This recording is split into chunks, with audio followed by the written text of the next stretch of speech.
Fox 5 and Hot 97 present Street Soldiers with Lisa Evers.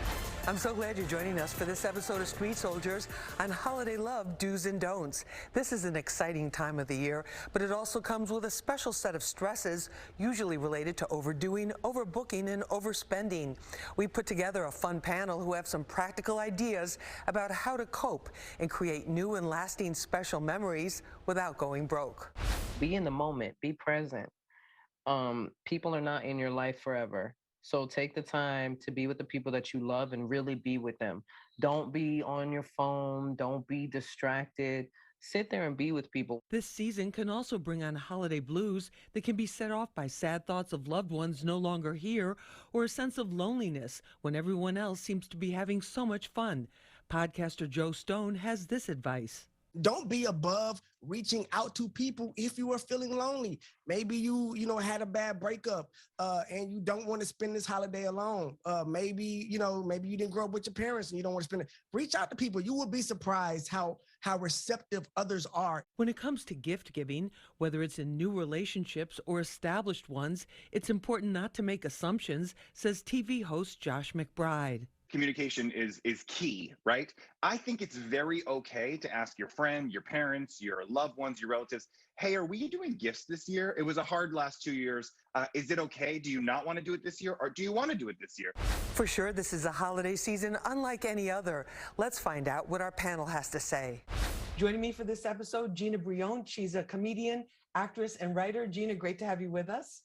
Great to be back. Thank you so much. Thank you so much. Also with us is Joe Stone. He's a podcaster and influencer.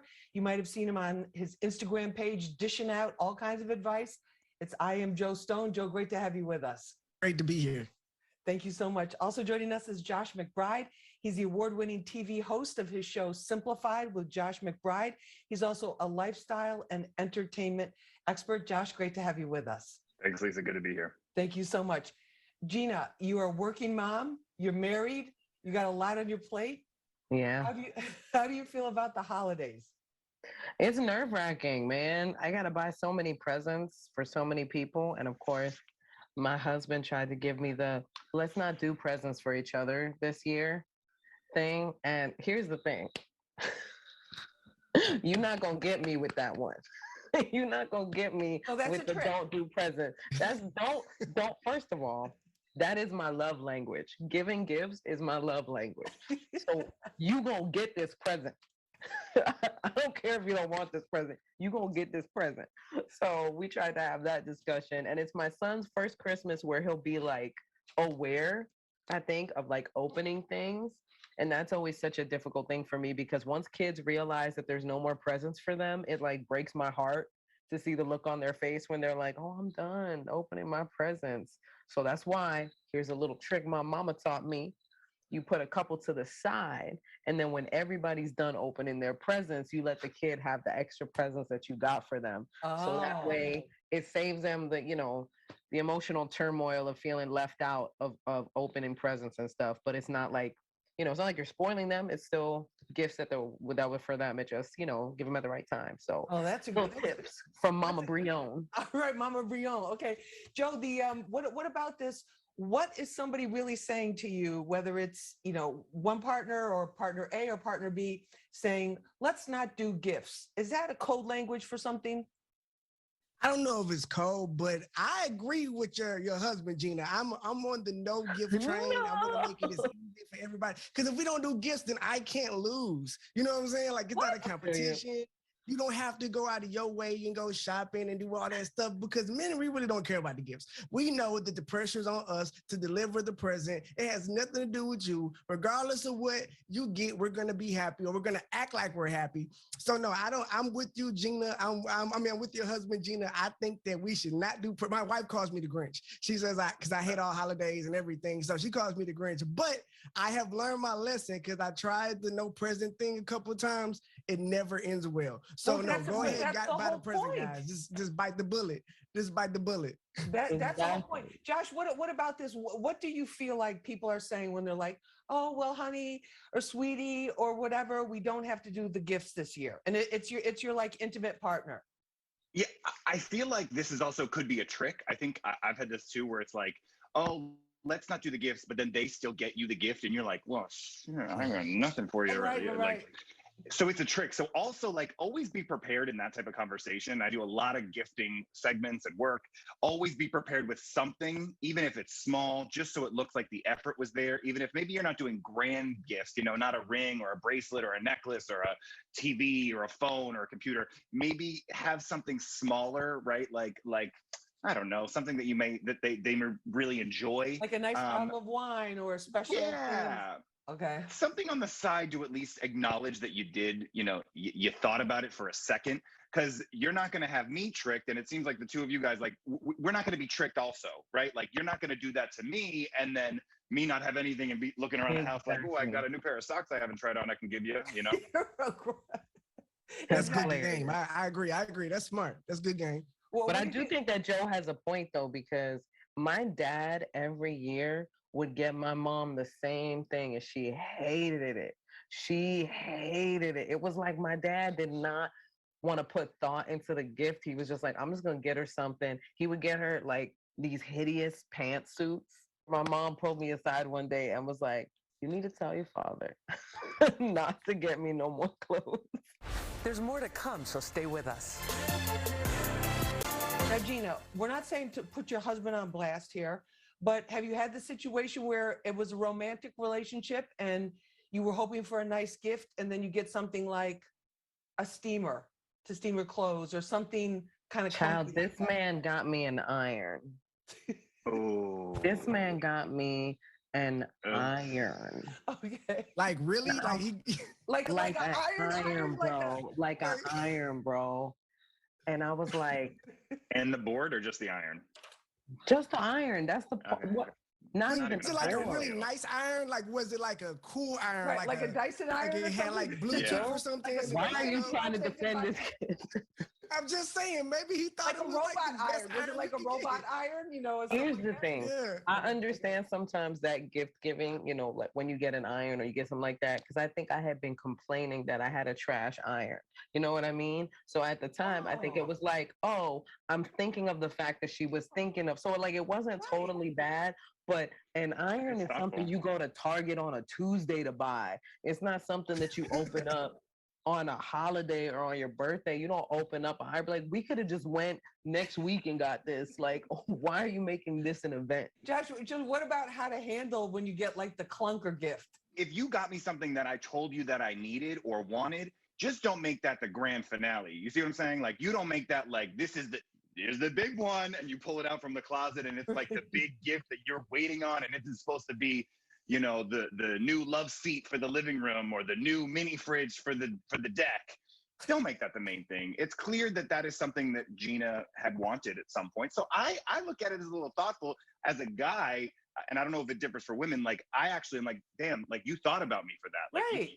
you saw a need. I'm also a gift giver that is a gift giver of, what are you going to use? Not what I like, but what do I know about you, and what are you going to use, right? Solution oriented and problem oriented, not so much like, oh, well, I guess I could give her, you know, some skincare. I don't know if she likes it. Nah, I know that she loves Sephora. Let me get the gift card to Sephora. I know that she loves this makeup line. I know that she loves this cake maker, whatever, you know? Joe, what about that? I don't know, Josh.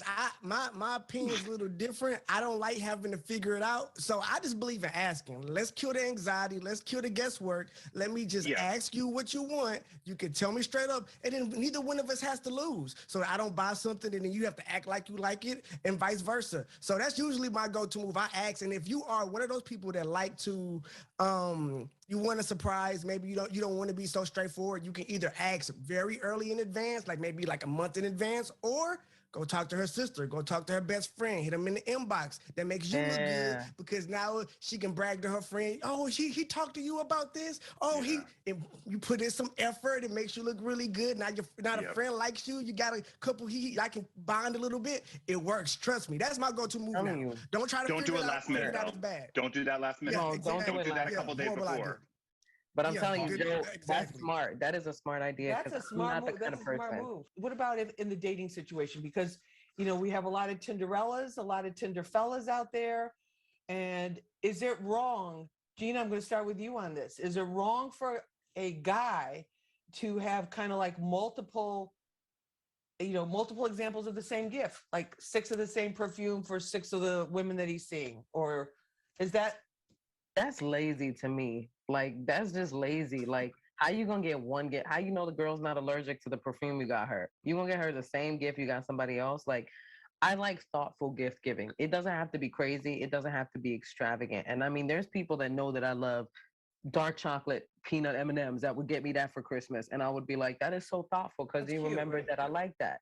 But if you just gonna give the same gift, like, I think when I was younger and I didn't know about thoughtful gift giving, I was like, oh, I'm gonna buy like 6 of the same toy and give them to these other kids, and then I'd see one kid that wasn't interested in it, and I was like, I didn't even bother to investigate what that kid was into.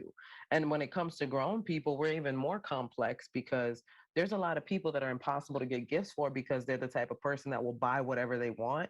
So it's always good to sort of really pay attention and focus when people are talking to you, because they'll give you clues, they'll give you hints of what they might need or what they might want but won't get for themselves. So I think it's kind of disrespectful and lazy to just be like, I'm gonna get them all this designer imposter perfume from the dollar store and just send them all out. Sorry, is that not the guys everybody was dating before I got married? I was dating those guys. Joe, what about that? What about Lisa, that for I'm the with girl, you. I for the think ones that are out there on the look, single if scene? if you out here and you in the game and you got multiple women that you're catering to, that's a great idea, Lisa. Get them all the same present. If anybody starts asking questions, maybe you're down the road, you picked one of them and she wants to bring up that gift you gave her, you knew exactly what you got her because you got it for 6 other people. You bought it 6 times. So no, definitely, I think it's a great idea. I'm not like that. That's a great player handbook. Great Josh, idea. what about that? What's your take on the multiples of the same thing? And we're talking about all relationships here too. No, yeah, I'm with Gina on this. Like, think about it a little bit. I mean, also, we all have social media now. It's so easy to see. As an example, I had a friend that got me a Nike gift card one year, and I was like, this was really thoughtful. She got me a Nike gift card and an Uber gift card because she knew that all I did was take Ubers and go to the gym. And I was like, that was really thoughtful. It wasn't a lot of money. I'm with Gina on this. Like when you read the Love Languages book, it's like 40 pages. It talks about gift giving, and it's not about buying the diamond necklace or the ring. It's about thoughtful gifts, right? It's about giving and receiving in a thoughtful way, like $1, dark chocolate M&Ms, right? It doesn't need to be extraordinary. It makes you, it's just about the person putting some thought behind it. People in relationship, there's a tremendous inequality in terms of their economics. One is really rich or really successful, and maybe the other one is just starting out. What about that? I think this still goes back to this sort of that Gina was talking about, this thoughtful gift idea. Not everything needs to be grandiose. It doesn't need to be huge, right? If the person, a lot of people don't ask for things anymore, but I forget who said it, but pay attention a bit. If you pay attention just a tiny bit and really see what they're into, like that could mean a $25 gift card to, to Uber, or a $25 gift card to the Gap because they love the Gap. I think when I receive gifts that someone's like, makes sense for me to get, and I'm a hard person to shop for because I feel like I'm good. I don't need anything. And Joe was talking about like, oh, you get if you want something, you go get it. I think it's just about being that thoughtful kind of person, right? It could be even cupcakes from the person's favorite bakery, right? Like, it doesn't need to be this huge thing. And I think that money sometimes can come into play, but don't feel like you have to compete with the other person just because they make more, right? Or make less. It's get whatever you feel comfortable with getting and move on from there. And basically, so you're saying basically, if you're coming from the heart and it's sincere and it's something thoughtful, that trumps like the super expensive designer, whatever that you wished you could buy.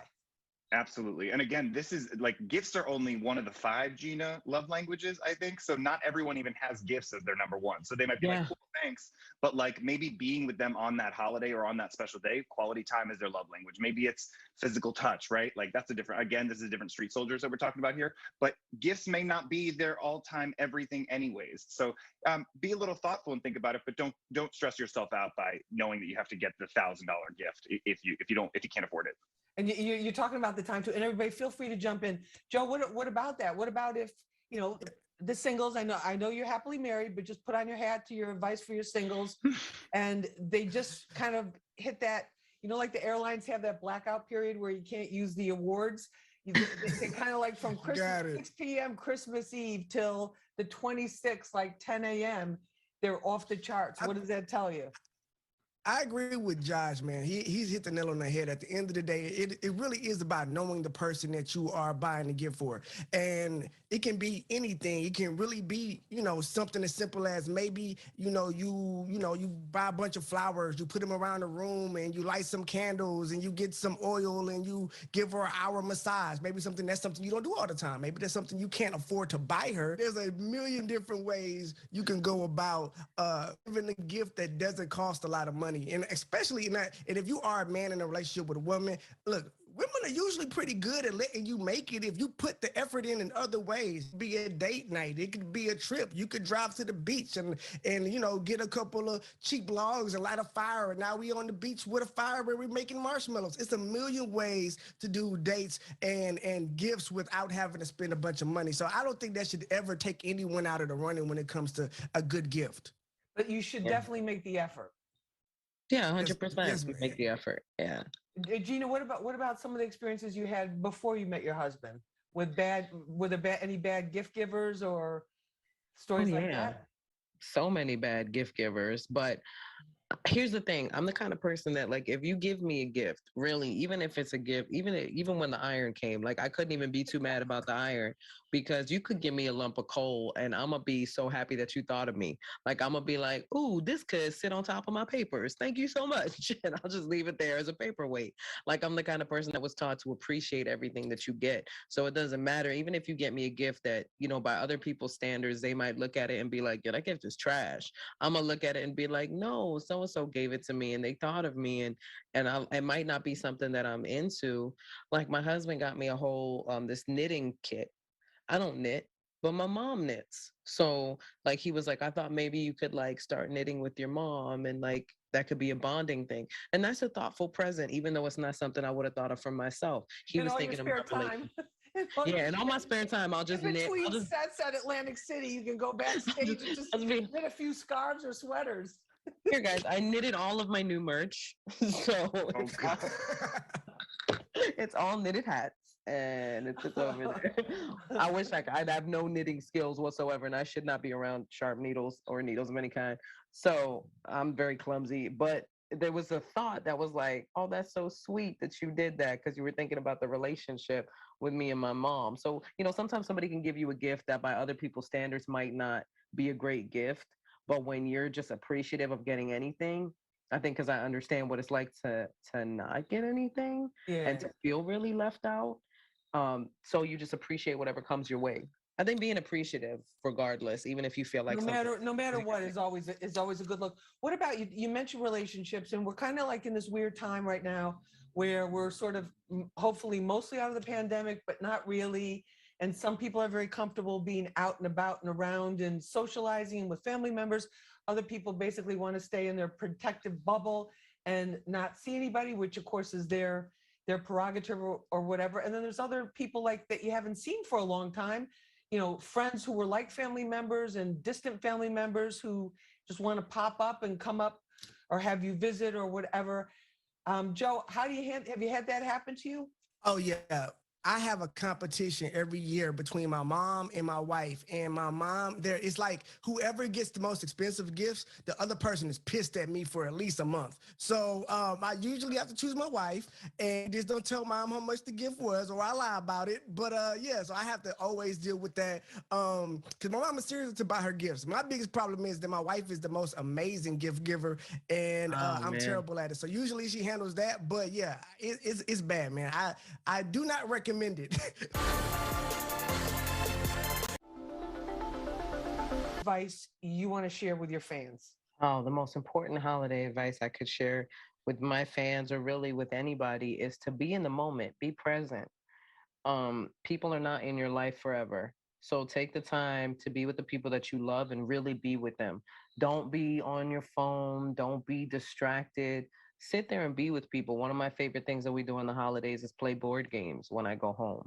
And nobody's looking on their phones. We're just laughing and having a great time. And the only time a phone is picked up is to take a group picture, and that's about it. And presence is the most important thing. So be present. Be a present and be present. Thanks for joining us for this episode of Street Soldiers about holiday love. You can watch it again and share it on our Fox 5 NY YouTube page. Remember, use your mind. It's your best weapon. I'm Lisa Evers. Let's push for peace, holiday love, and joy for all.